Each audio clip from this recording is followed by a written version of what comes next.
SAS demonstration video, creating permanent SAS datasets. For this demonstration, I'm interested in creating a permanent SAS dataset from selected variables from the treatment of mild hypertension study.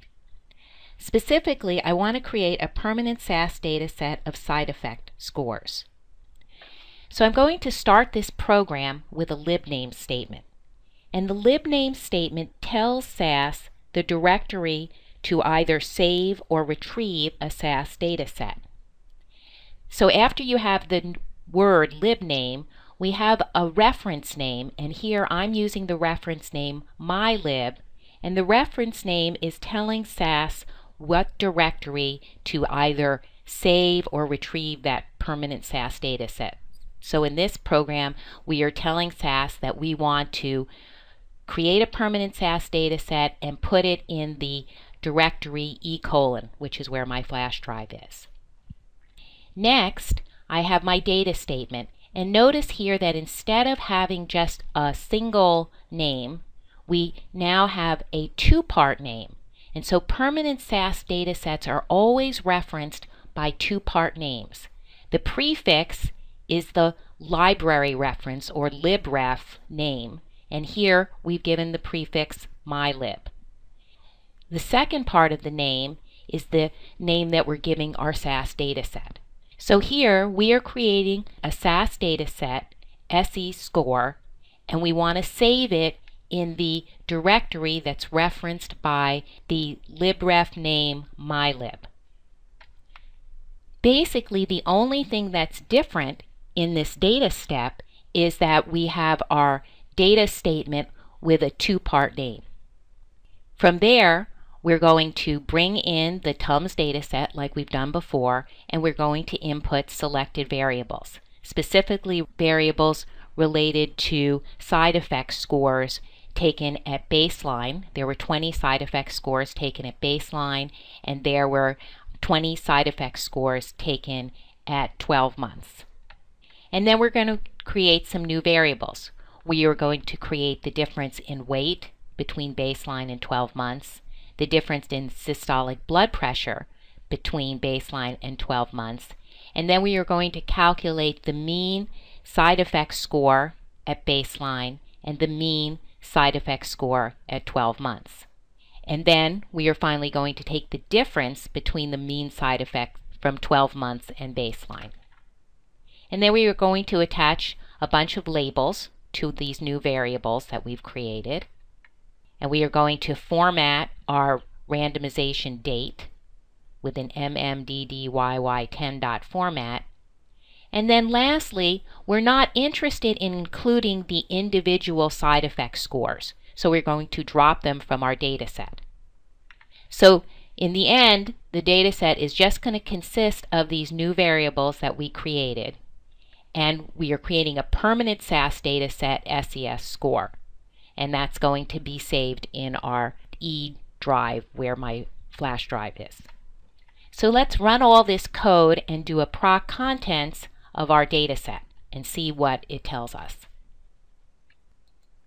So here is the output from proc contents. And notice that our data set name now says mylib.ses score. Normally, when we run proc contents on a temporary SAS data set, the prefix is always work, because that's where temporary data sets are saved just for the session that SAS is open. And then we see that we have 100 observations and 14 variables in our permanent SAS data set.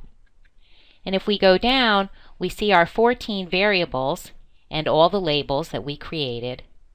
And we see here that randomization date has this format MMDDYY10. So if we use this data set in a later session, this is the information that will come up if we do a proc contents on the data set SE score.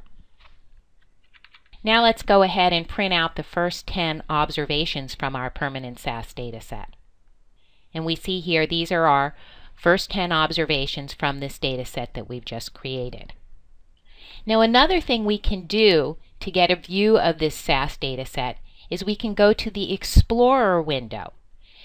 Usually in all the programs that I've demonstrated, we've been looking at the results window in this left panel.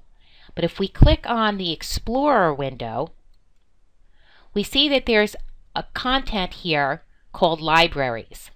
And if we click on the libraries, it's going to list all the different places that SAS datasets are stored. So here, if we had created a temporary SAS dataset, it would have been stored in the work library.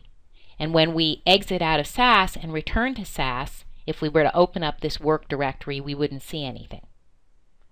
Notice that there's now a library called mylib. And this mylib is just the name that references to where permanent SAS datasets are saved. And in this case, we have a permanent SAS dataset saved in the E directory. So let's click on mylib, and we see here is our SAS dataset SE score. And you'll notice this is the typical icon for a SAS dataset, where it has this little red dot in the corner. It looks like a little table. So let's click on our SAS dataset and see what happens. A new window is opened up. It's called the View Table window. And it's basically showing all of the observations in our permanent SAS dataset. And actually, again, if we had created a temporary SAS dataset and opened up the work library, we could also have viewed that dataset as well. So look at the column headings, and you'll notice that the column headings all reflect the labels we gave to the variables. So column headings, when we display a SAS dataset in the view table, are always the labels that were assigned, and if there were no labels assigned, then it would just be the actual variable name. So it can be very helpful when you're given a SAS dataset from a researcher or from the government that you've downloaded from the internet, to open it up in the Explorer window and then actually look at the data that's in the dataset. This concludes the SAS demonstration video on creating permanent SAS datasets. Now view the video on how to use a permanent SAS dataset.